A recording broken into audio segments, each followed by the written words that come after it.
Hi, and welcome back to our Cyber Siege tutorial. In this tutorial, I'll be showing you how to insert users into your scenario. When you open SDK, make sure you're running as an administrator. If you have not seen our installation video or our cloning scenario tutorial, please go do that now before you start attempting to add a user.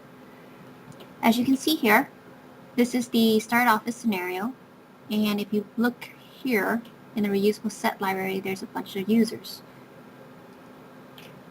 If you look in the current scenario, you can see that there's only 2 users currently active here.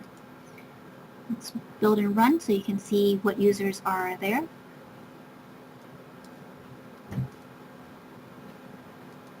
Let's click on the user tab and you can see Joe and Tina. Office. You can click on this button, or you could have double clicked on the user in the user tab to locate the users. This is Joe here, and this is Tina here. Close this out, and I will show you how to add users. As you can see, Joe and Tina have their own groups, so there's only one user for each group. The method I like to use is to group them up, so that way you can organize them more efficiently. You would make a group name, so let's just name this user group 2, since there's a bunch of other user groups already. The name of the first element will be the user that you want to name, or the name of the user you want your character to be called. Let's go with Natalie. Here you can see the user form. If you had already created a department or a secrecy level, you can modify it here.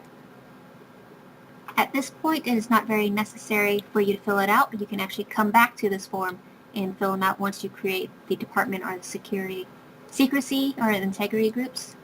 So we're going to scroll down to here where you can see the trustworthy, the initial trading, the happiness, the productivity. These are aspects that you can fill in now without causing any crashes to the game itself.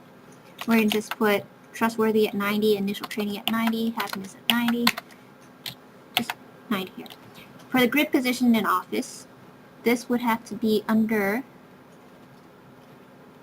Workspace. You go to Workspace, you can see a list of index. When you hit refresh, you can see where the current users are located. You can see Joe is in 3 and Tina is in 4. And you can see that there are several office spaces that are empty, like 5. The S stands for the server room, so you can put somebody in the server room there. Go back to user groups 2.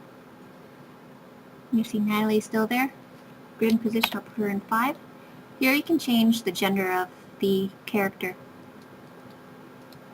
Alright, once you've finished that right there, you can hit save, and then you can, from here, you can add another user. Let's name him Bob.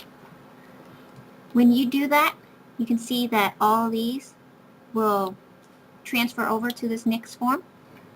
However, make sure that you are changing it so that way they don't overlap and conflict with each other.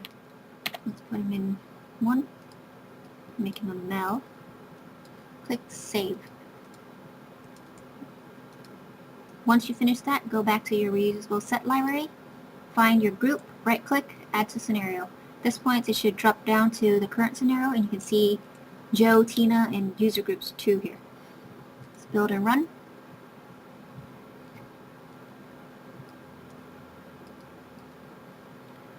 You can see that we have extra characters here. See users, you got Joe, Tina, Natalie, and Bob.